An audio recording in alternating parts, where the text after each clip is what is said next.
जय हिंद बच्चों, कैसे हो? उम्मीद है अच्छे होगे। स्वागत है आपका एथलीट क्लास 9th में। बच्चे, आज हम कक्षा 9 की गणित अध्याय 7 त्रिभुज की प्रश्नावली 7.1 का पहला प्रश्न कराने वाले हैं इस वीडियो में। तो चले देखते हैं।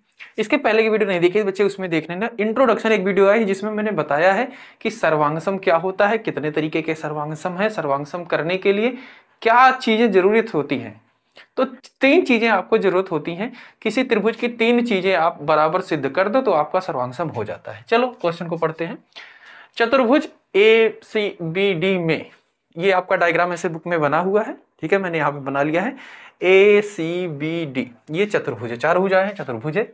में ए सी बराबर ए डी है। ए सी यानी कि ये वाली भुजा बराबर ए डी ये वाली भुजा, ये टिक लगाया गया है, मतलब ये दोनों बराबर है, एक लाइन लगाई गई है।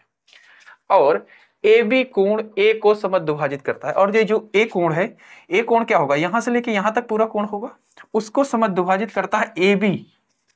ठीक है, ए बी ये जो रेखा है, ये भुजा, ये क्या कर रही है, इसको समद्विभाजित करते ही मतलब समान दो भागों में बांटना, समान दो भागों में बांटना। तो ये कोण बराबर है, इसका मतलब हो गया। ठीक है, करता है। दर्शाइए कि त्रिभुज ए बी सी, त्रिभुज ए बी सी यानी कि ये ऊपर वाला त्रिभुज, ठीक है, सर्वांगसम त्रिभुज A B D, A B D ये वाला त्रिभुज, इन दोनों को सर्वांगसम सिद्ध करना। ये वाले त्रिभुज और ये वाले त्रिभुज को सीधा सीधा दिख रहा है, त्रिभुज ऊपर वाला और नीचे वाला, इन दोनों को सर्वांगसम सिद्ध करना है। तो अब देखो बच्चे, इनमें क्या आप बता सकते हो। तीन चीजें आपको बतानी है, वो हो सकता है कोण हो सकते हैं और साइड, कोई तीन आपको बताने हैं। ठीक है, चाहे कोण बता दो, एक कोण दो साइड, ठीक है, या फिर एक साइड दो कोण, ठीक है, या फिर कैसे भी करके आप बता सकते हो। तो देखो इसमें क्या क्या तीन चीजें आपको दिख रही है समान। एक तो ये भुजा समान दिख रही है क्योंकि ये क्वेश्चन में भी बोला गया है। दूसरी चीज कह रहा है कोण ए को ये वाली ए बी भुजा समद्विभाजित कर रही है, मतलब ये वाला कोण भी बराबर हो गया। इस वाले त्रिभुज के, ऊपर वाले त्रिभुज के और नीचे वाले त्रिभुज की तीन चीजें बराबर दिखानी है। तो पहला हमने बोल दिया भुजा दी गई है बराबर। दूसरा, ये कोण दोनों अलग अलग कोण इस वाले त्रिभुज में है, इस वाले त्रिभुज में, और दोनों बराबर होंगे। क्यों होंगे? क्योंकि ए भी जो है चतुर्भुज का, उसको ए भी भुजा बराबर भागों में बांट रही है, समद्विभाजित कर रही है कोण ए को। ठीक है, तो ये बराबर हो गए, दो चीजें पता चल गई। तीसरी चीज बच्चे देख सकते हैं, ए बी ये जो लाइन है ना, ये वाली लाइन बीच वाली, ये क्या है, ऊपर वाले त्रिभुज में भी है, नीचे वाले त्रिभुज में भी है, उभयनिष्ठ है। उभयनिष्ठ है, और बच्चे उभयनिष्ठ जो होता है वो बराबर ही होता है ना। मतलब यही लाइन इस वाले त्रिभुज के लिए भी यूज हो रही है, यही लाइन इस वाले त्रिभुज के लिए यूज हो रही है। इसकी लंबाई घट रही है बढ़ रही है क्या? नहीं, जितनी है उतनी है, दोनों के लिए बराबर है। तो यानी कि ये बता देंगे तीसरी चीज कि इसकी ये भुजा भी उभयनिष्ठ है और ये बराबर है। तीन चीजें मिल गई। ठीक है, तो चलो अब हम देखेंगे किस तरीके से इसको हम लिखेंगे। ठीक है, तो इसका हल डालेंगे। सबसे पहले बच्चे बताना होता है कि हम किसके बारे में बात कर रहे हैं, क्योंकि हमें सर्वांगसम ये दोनों त्रिभुज सिद्ध करना है। तो सबसे पहले लिखेंगे त्रिभुज, ये वाले ऊपर वाले त्रिभुज A B C, A B सी, और किसके बारे में बात कर रहे हैं बच्चे? त्रिभुज A B D, A B D इसके बारे में हम बात कर रहे हैं। ठीक है, हाँ, अब देखो इसमें हम बता सकते हैं सबसे पहली चीज कि भुजा ए सी बराबर ए डी, ए सी बराबर ए डी हमें कैसे पता चला? तो बच्चे ये सीधा सीधा क्वेश्चन में दिया है। ठीक है, ये दिया है, ठीक है, ये दिया गया है, तो इसमें हमें कुछ बताने की जरूरत नहीं है, ये दिया था बराबर। ठीक है, दूसरा चीज हम लिख सकते हैं कोण ये वाला, यानी कि कोण सी ए बी।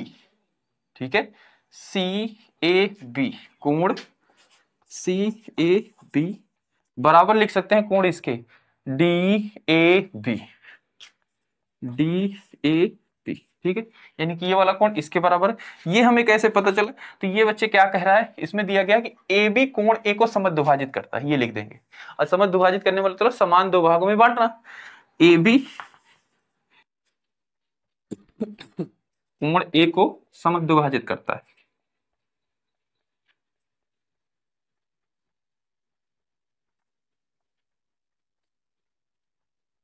ठीक है, ये चीज हम लिख देंगे, ए बी कोण ए को ए बी कोण ए को समद्विभाजित करता है। सॉरी, मास्क इसीलिए लगाता हूँ, इसकी धूल उड़ती है चाक की और मेरे को जाके खांसी करती है बार बार, इसलिए मास्क लगाते हैं, फिर भी धूल जाती है कुछ ना कुछ। ओके, तो ये हो गया। ठीक है, अच्छा, और एक चीज क्या था, तीसरा हमने बोला था ये लाइन हम बताएंगे बराबर, तो ए बी बराबर ए बी लिखेंगे, यानी कि ए बी इस वाले त्रिभुज के अंदर भी है और इस वाले त्रिभुज के अंदर भी है, ठीक है। तो ए बी बराबर ए बी, ठीक है। और ये कौन सी भुजा है, ये उभयनिष्ठ है, उभयनिष्ठ बराबर ही होता है, उसी को बच्चे बोलते हैं उभयनिष्ठ, ठीक है, उभयनिष्ठ है, ठीक है, ये उभयनिष्ठ है, ठीक है। तो इस तरीके से हमने तीन चीजें बता दी, एक साइड, दो साइडें हो गई, एक एंगल हो गए, ठीक है। अब इसको कौन सा सर्वांगसम नियम बोलेंगे, इसको ध्यान से समझो। देखो ये कोण है, इसकी ये वाली साइड और ये वाली साइड, इसके बीच में कोण है नीचे वाले त्रिभुज में, ठीक है, ए बी डी में। ऊपर वाले त्रिभुज में ए बी सी वाले में ये वाली भुजा हमने बराबर सिद्ध कर दिया इसके, और ये वाली भुजा बीच में ही है और इसके बीच में कोण है। तो इसको क्या बोलते थे बच्चे, जब दो कोण हो उसी के बीच में, दो साइडें हो उसी के बीच में एंगल हो, तो उसको कौन सा नियम बोलते हैं, एस ए एस, ठीक है। अतः अतः एस ए एस सर्वांगसम नियम से त्रिभुज ए बी सी सर्वांगसम A D A B D, ठीक है, ये हम लिख देंगे, ठीक है। एस ए एस सर्वांगसम नियम से त्रिभुज जो है आपके क्या है, सर्वांगसम है, ठीक है, ये लिख दिया। इसके आगे बच्चे यहां तक हमारा क्वेश्चन तो कंप्लीट हो गया, ये पूछ रहा था ये सिद्ध करना है, दर्शाना है, तो हमने दिखा दिया। उसके आगे कह रहा है बीसी और बीडी के बारे में आप क्या कह सकते हैं। अब देखो बीसी और बीडी है क्या त्रिभुज, उसमें चित्र में ये रहा बीसी और ये रहा बीडी, ये भुजा ये भुजा। तो बच्चे हमने बताया था कि जब कोई दो त्रिभुज सर्वांगसम सिद्ध हो जाए ना, तो उसकी संगत भुजाएं भी बराबर हो जाती हैं, ठीक है। सर्वांगसम सिद्ध हो गया है। अगर अब हम इस त्रिभुज को, इस वाले को ध्यान से समझना, यहां से मैं लपेट रहा हूं, ऐसे लपेट के इसके ऊपर पलट दूं, ठीक है, इस वाले त्रिभुज को यहां से फोल्ड करके ऐसे पलट दूं, तो ये वाली भुजा इसके ऊपर आ जाएगी, ये वाली भुजा इसके ऊपर आ जाएगी। और जब किसके ऊपर जो भुजा आती है उसी को सर्वांगसम बोलते हैं बच्चे ना। तो ये वाली भुजा इसके ऊपर आ गई, यानी कि ये भुजा और ये भुजा दोनों बराबर, और ये वाली भुजा इसके ऊपर आ जाएगी, ये दोनों बराबर, ठीक है। तो क्या लिखेंगे, ये दोनों भुजाएं, यानी कि जो कह रहा है बीसी और बीडी, तो बीसी और बीडी, इसको ऐसे ना लिख के डायरेक्ट बराबर ही लगा देते हैं। बीसी बराबर बीडी हैं क्योंकि ये पहले से सिद्ध हो गया है। इसको बोलते हैं सर्वांगसम त्रिभुज की संगत भुजाएं बराबर होती है, ठीक है। बीसी बराबर बीडी है क्योंकि सर्वांगसम त्रिभुज की संगत भुजा बराबर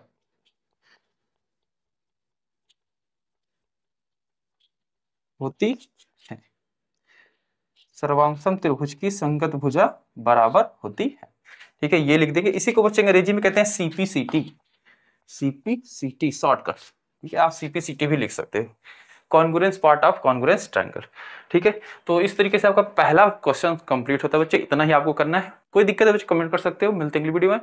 जय हिंद, जय भारत प्यारे बच्चों।